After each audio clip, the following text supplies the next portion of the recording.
and have no time or cash for repairs, you need to call Residential Value today. Residential Value turns homes to cash fast in as little as 7 days. No repairs, no commission, no kidding. Residential Value gets you your cash fast with no hassles. They'll even pack and move you. It's that easy. If you're not already in foreclosure, call Residential Value now at 1-888-408-AS-IS or go online to residentialvalue.net. That's residentialvalue.net. And you want to give it away like it's just something you can just give away.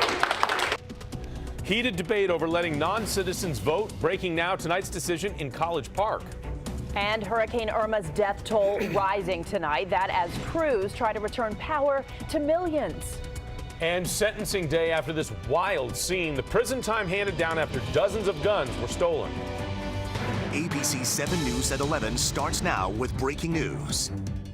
Do you want to stand with the voices of xenophobia, extremism, and nativism?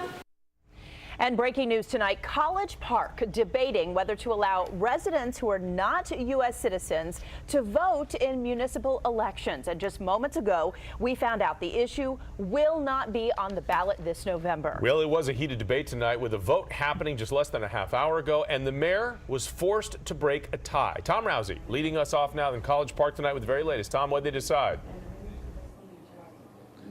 Well, Jonathan, that didn't end things. This is shaping up to be a very late night here in College Park. People are still giving their opinions, as you can see on the closed circuit television. I'm going to drop my voice a bit because we're going to take you inside right now, where although a lot of people have left, there is still a lot of people here, even at 11 o'clock at night. Here is the issue they're debating right now. They're not going to have a voter referendum, but they want to decide whether or not to allow non-citizens to vote, but only if those non-citizens can prove they are legally in the country. That's what's being debated right now. Citizens having their say, and then the city council will vote on that issue. But earlier, when they were arguing over whether there should be a voter referendum, things got very heated in here. I think it's a violation of federal law. And personally, I'm against it, and I don't see how that should pass. We're not in a banana republic. This is a democracy, and the citizens have a right to vote on this. Not a single one of you on that podium who are women, people of color, members of the LGBT community would be sitting on that podium tonight if your civil rights were decided by a referendum that you could not even vote on. And back out here live, again, people still giving their opinions on this issue.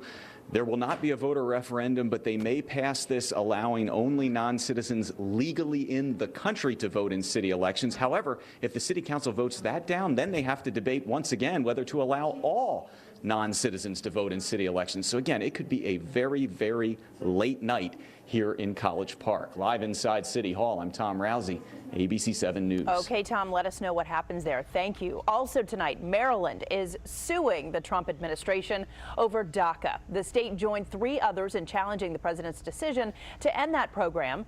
DACA, of course, protects undocumented immigrants brought to the U.S. as children from being deported. 15 other states and D.C. filed a similar lawsuit last week.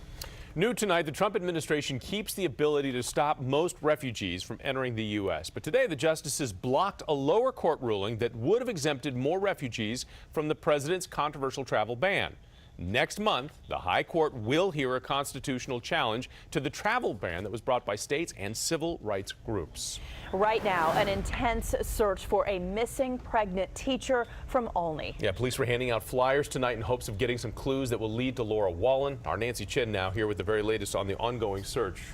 And Jonathan and Allison, police say at this point they just need more tips in this case as students, family, and friends of Laura Wallen continue their mission to find this 4-month pregnant school teacher. That includes posting signs like these all across Columbia and in parts of Olney, not far from where Wallen's car was found late last week. Investigators continue to comb through that car, searching for any clues. Students also posting notes, pictures, and leaving flowers at her home as police investigate this as a missing persons case.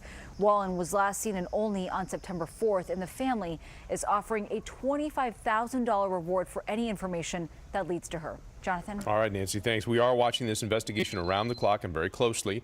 We'll bring you the very latest as soon as we get it. You can always sign up for breaking news text alerts at our website. Just go to WJLA.com/text. Meanwhile, new at 11 tonight, prison time for two men convicted of stealing guns from Virginia stores. Preston Holmes and Matthew Jones stole 35 semi-automatic guns from this store in Chantilly. This was back in March, and the whole thing was caught on tape. Each of them will spend 5 years in prison. They were also involved in attempted gun thefts in Spotsylvania County and Fredericksburg. Well, developing now, high-tech thieves swiping thousands of dollars by placing skimmers on a Fredericksburg bank's ATM, not a 7-Eleven. This was a bank. It happened at this BB&T bank. Some customers are now out as much as $1,500. The skimming device allows thieves to swipe card numbers and PIN information to make fake cards, and then they can drain accounts dry. And when I went to use the card, my debit card, it rejected it. And you go to take a little money out and you don't even have that. Well, investigators have more than 30 reports of fraud, and that number could grow. But take a look at these men. There's a picture of 3 of them. Maybe they're all the same. They don't know. But they say if you have any information about any of these men, please call the Sheriff's Department. And first forecast from Storm Watch 7. A few showers trying to dot radar right now, but will become more numerous as we move past the midnight hour. Not looking for anything heavy or severe, but before you head to bed, might want to set an umbrella next to the door as you head out tomorrow morning.